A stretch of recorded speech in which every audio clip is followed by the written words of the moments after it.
विद्याधरपुर नाम के एक गांव में बोगैया नाम का एक बूढ़ा किसान रहता था। वो अपनी बीवी और राजा राघव नाम के 2 बेटों के साथ रहता था। उसने बहुत पैसे कमाए, लेकिन किसी को कभी भी 1 रुपया दान नहीं किया। वो न गांव वालों न घर वालों किसी पर भी भरोसा नहीं करता था। अरे ये क्या, कहीं से पानी की आवाज आ रही है। अरे ये तो अपने कुएं से आ रही है। कहीं इसमें कोई गिर तो नहीं गया। एक बार जाके देख लेती हूँ। ऊपर से ये भी कहीं नजर नहीं आ रहे हैं। तब तक बोगैया कुएं से ऊपर आ रहा था। ऊपर आते बोगैया को देखकर सुमति कहती है, क्या बात है जी, कहीं आप पैर फिसलकर कुएं में तो नहीं गिर गए? चलो अच्छा है, बिना किसी मदद के आप ऊपर आ पाए। भगवान की हम पर अच्छी कृपा है, इसीलिए आप ऊपर आ पाए, वरना पता नहीं क्या होता। ऐसी कोई बात नहीं है, 10 तोले से बनवाया है, ड्रूट तो होगा ही। मैं चाहकर ही कुएं में उतरा। चाहकर कुएं में कूद गए? प्यास लगी थी तो पानी पी लेते थे, कुएं में कूदने की क्या जरूरत थी? अजीब बात है। अरे बुद्धू, परसों बाबा ने मुझे देखकर कहा था कि मेरे घर में मुझे खजाना मिलेगा। वो कहाँ पर है, 100 रुपए देने से बोलूंगा बोला। तो क्या हुआ? उन्होंने बताया कि खजाना कहाँ रखा है? खजाने का मतलब घड़ों से भरा खजाना हो सकता है। अपने घर में कहाँ है बताने वाला वो कौन होता है? फिजूल 100 रुपए क्यों देना, ये सोच के मैं खुद कूद गया।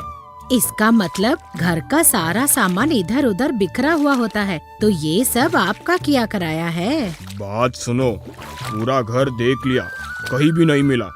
आखिर में बस कुआं बचा था, और पुराने जमाने में सारे चोर कुएं में छुपाते थे। इसलिए बिना बताए कुएं में मैं खुद ही ढूंढ लूंगा करके सोचा, लेकिन तब तक तुम आ गई। अच्छा, कुछ मिला क्या? बच्चों को बुलाऊं क्या नीचे से ऊपर खींचने के लिए? हाँ, मिला है, 5 मिला है। 2 इसको दे दो, 2 उसको दे दो, और 1 तुम रख लो। अरे वाह वाह, 1 नहीं 2 नहीं, पूरे 5 मिल गए। हाँ मिले हैं ना, 3 छोटे चम्मच और ये 2 बड़े चम्मच। तुम तीनों ये ले लो। और क्या क्या गिराई होगी तुम, मैं उतरा था करके मिल गया। आप संभाल कर रखो, लापरवाही ना करना। अरे अरे बस भी कीजिए, इन चम्मचों के लिए अगली बार फिर से कुएं में मत कूद जाना। वो 100 रुपए उसी को दे देते तो वही बता देता कि खजाना कहाँ है। आप अपनी कंजूसी से हम सब को परेशान कर रहे हो। क्या बात है, अब तक बच्चे घर नहीं आए? क्यों, कल ही चले गए थे ना। अनाज की बिक्री से पैसे लेकर आ रहे हैं, पता नहीं कैसे आ रहे हैं, मैं खुद ही चला जाता। अरे आ जाएंगे वो लोग, वो कोई छोटे बच्चे हैं क्या? 30 साल के जवान हो गए हैं। आप आकर नाश्ता कर लीजिए, वो लोग आते ही होंगे। इधर अनाज के पैसे लेकर आते हुए दोनों भाई एक जगह रुककर बातें करने लगते हैं। अरे भाई, जो अनाज अपन ने बेचा उसमें से अपने को 10,000 रुपए मिले। अपन दोनों 500-500 लेकर बाकी का पैसा पापा को दे देते। ठीक है भैया, इस बार पापा के हाथ में जाने के बाद अपने को वैसे भी पैसा नहीं मिलेगा। पापा पैसे का क्या करते हैं? वही तो, कहाँ छुपाते हैं किसी को नहीं पता है। इस तरह सोचते हुए दोनों घर रात को बोगैया लोगों से छुपाकर आज के पैसे मिलाकर 1 लाख हो गए हैं। पहले वाली जगह नहीं, इस बार कोई नई जगह छुपाता हूँ। सब छुपाए पैसे मिलाने से 3 लाख हो जाएंगे। चलो छुपा देता हूँ जल्दी। इस तरह बोगैया उस घर के सामने वाले पेड़ में पैसा छुपा देता है और फिर चुपचाप आकर सो जाता है। संभाल लेंगे। इस तरह कुछ दिन बीत गए। एक दिन सुबह सुमति बोगैया को उठाने की बहुत कोशिश करती है, लेकिन कई कोशिशों के बाद भी बोगैया नींद से नहीं उठता है। अरे बेटा राजा, देखो तो तुम्हारे पिताजी नींद से उठ ही नहीं रहे हैं। मुझे बहुत डर लग रहा है, तुम जल्दी यहाँ आओ। हाँ माँ, आ रहे। इस तरह राजा बोगैया को उठाने की बहुत कोशिश करता है, लेकिन वो नहीं उठता तो वो घोषित करता है कि वो मर चुका है। माँ, दिल भी नहीं धड़क रहा है, देखकर लग रहा है चल बसे। हे भगवान। पैसे यहाँ सुरक्षित नहीं है। बच्चों को मिल गए तो मुझे नहीं देंगे, कहीं और रख देता हूँ। क्या बात है, घर से रोने की आवाज आ रही है, क्या हुआ होगा? ये क्या है यार, पापा को अचानक क्या हो गया? ये कल तक तो ठीक ही थे ना। मेरा मरना क्या है, मैं ठीक ही हूँ। तुम लोग से पहले उठकर बाहर गया था। इस तरह बोगैया बोल रहा था कि तभी पीछे से उसे किसी के बुलाने की आवाज आती है। पीछे मुड़कर देखता है तो उसे यमदूत दिखाई देते हैं। बोगैया, तुम्हें मरे बहुत समय हो गया है, चलो यहाँ से चलो, धरती पर तुम्हारा काम हो गया है। मेरा मरना क्या है, मैं नहीं मरा हूँ, तुम जाओ, मैं बाद में आता हूँ। अब बस करो, मरने के बाद यहाँ नहीं रह सकते हो, जल्दी चलो। रुको, मैंने बहुत पैसा छुपाया है, वो लेकर चलते हैं। तुम मरने के बाद अपने साथ कुछ भी नहीं ले जा सकते हो। तुमने जो शरीर अपना माना था वो भी नहीं, कुछ देर में उसे भी जला देंगे। अब चलो यहाँ से। मेरी मेहनत की कमाई है वो तो मैंने कमाई है, वो तो लेके चलो। तुम्हें समझ नहीं आ रहा क्या? पहले भी बोल चुका हूँ, यहाँ से कुछ नहीं ले जा सकते हो तुम। अब चलो भोगैया, अब मैं और तुमसे बात नहीं कर सकता। तुम्हारे परेशानियों का हल अब मेरे हाथ में नहीं है। अरे अरे, इतना मेहनत का पैसा ना मुझे मिला ना मेरे बच्चों को।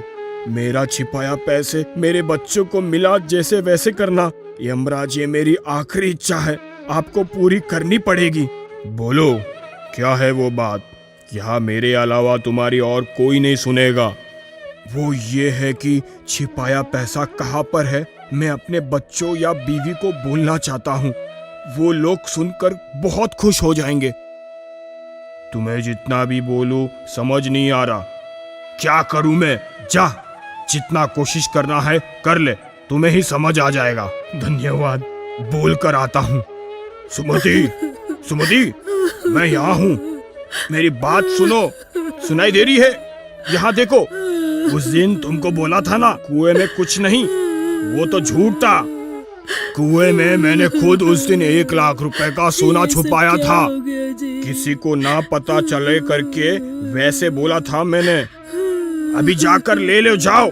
इतने बार बोली ना सोना चाहिए सोना चाहिए, जाके ले लो, वही है कुएं में। इस तरह बोगैया ने लाख कोशिशें की, लेकिन सुमति को बोगैया की एक बात भी सुनाई नहीं दी। इतने में यमदूत बोगैया से कहता है, मैं बोला था ना, कुछ फायदा नहीं है ये सब करके, अब बस है, चलो। यमराज रुको, मेरी बीवी को अच्छे से नहीं सुनाई देता है, बच्चे को बोलने दो, एक बार आखिरी कोशिश। मैं बोल रहा हूं ना, तुम मर गए हो, अभी भी तुम्हारी आशाएं खत्म नहीं हो रही है। जा, आखिरी बार, इसके बाद नहीं, जाके आओ। राजा, तुम लोग मेरे से पैसे पूछते थे ना, अब 50 नहीं, लाख ले लो। परसों ही वो पेड़ में छुपा के रखे हैं मैंने, तुलसी के पास भी लाख है, और ऊपर से कुएं में सोना भी है। सुनाई दे रहा है तुम्हें? अरे राघव, मेरी बात सुनकर ये सब लेकर आ जल्दी। अरे वो मेरी मेहनत का कमाई है। बस हो गया बोगैया, कोई तुम्हारी बात नहीं सुन सकता है। तुम्हारे आशाएं और तुम्हारे सपने देखकर तुम यही पैदा हुए हो लगते हो। वक्त हो गया है, चलो चलो।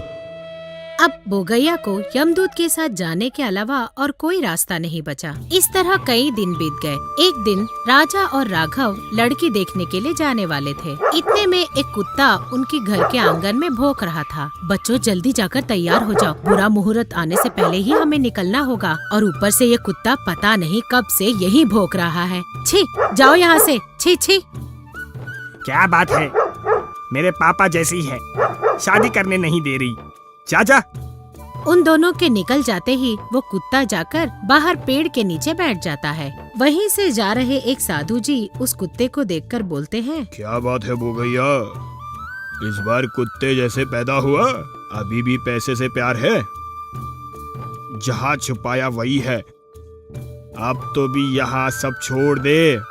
अच्छे से जी लो, तुम्हें स्वर्ग मिल जाएगी। बाबा, आपने देखकर ही मुझे पहचाना, मेरे परिवार के अलावा कोई और इसे छीन लेगा करके मैं यहाँ हूँ। यहाँ पास है करके मेरे परिवार वालों को बोला नहीं, आपको पुण्य मिलेगा। मैं ये सब के बारे में बात नहीं करना चाहता, मैं ज्ञानी हूँ, 2 परिवार के बारे में बात नहीं करना चाहता हूँ। तुम कोशिश कर रहे हो ना, करते रहो, आगे का भगवान देख लेंगे। बाबा भी मेरी बात समझकर मेरी मदद नहीं कर रहे हैं, अब मैं क्या करूं? पैसों के बारे में कैसे बोलूं? इतने में लड़की देखकर राजा और राघव घर लौट जाते हैं। माँ, अपनी संपत्ति है करके बोले आप, हाथ में तो हमारे पास पैसे ही नहीं है। जो भी है सब खेत में है। कल जब शादी होगी तब पैसे चाहिए ना हाथ में। हाँ माँ, अपना अनाज से आया सारा पैसा पापा को दे देते थे। वो पैसे कहाँ गए? पता नहीं बेटा, पूरा घर छान मारा लेकिन पैसा कहीं नहीं मिला। पता नहीं तुम्हारे पिताजी पैसे कहाँ छुपा कर मर गए। इतने में बाहर से कुत्ता भौंकने लगता है। क्या हो गया ये कुत्ते को? क्यों भौंक रहा है? दिन भर दिन पागल जैसा कर रहा है। इसको तो अभी बताता हूँ। इस तरह उसे मारने के लिए राघव बाहर जाता है। वो कुत्ता कुएं के पास जाकर भौंकने लगता है। क्या है रे, तू यहाँ पेड़ के पास पड़ी रहती है या कुएं के पास? माँ इसको देखकर मारने का मन नहीं कर रहा। इसको भूख नहीं होगी, खाना ज्यादा डाल दो। माँ, पापा ने शायद पैसा कुआं में तो नहीं डाल दिया? पता नहीं बेटा, लेकिन एक बार तुम्हारा बहुत जोर से हवा के साथ बारिश होती है और पेड़ गिर जाता है। फिर से कुत्ता भौंकने लगता है।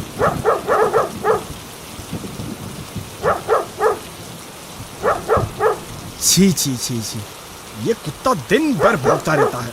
आज तो इसका काम देखना ही पड़ेगा। दिन रात नींद खराब कर रही है। क्या मालूम क्या प्रॉब्लम है इसका। मेरे हाथ से ये जरूर मरेगा आज। इस तरह बोलते हुए राजा डंडा लेकर बाहर निकलता है, लेकिन बाहर देखा तो गिरे हुए पेड़ के बगल में एक थैली मिलता है। राजा थैली के पास जाता है तो कुत्ता छुप जाता है और भौंकना बंद कर देता है। थैली लेकर राजा घर के अंदर चला जाता है। माँ, ये देखो माँ, ये पोटली में तो पैसे और सोना है। हाँ बेटा, ये तो तुम्हारे पिताजी की ही धोती है। लगता है ये सारे पैसे तुम्हारे पिताजी ने ही छुपा कर रखे थे। जाने दो माँ, जब जरूरत है तब मिल गया ना, अब बस है, इसे ले लो। ठीक कहा तुमने।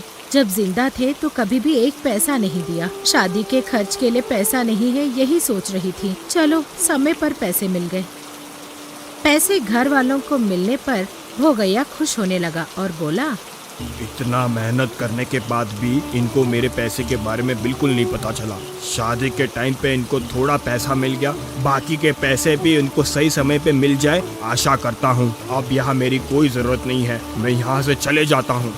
अगर ये कहानी आपको पसंद आई तो लाइक कीजिए और शेयर कीजिए और न्यू स्टोरीज बुक को सब्सक्राइब कीजिए।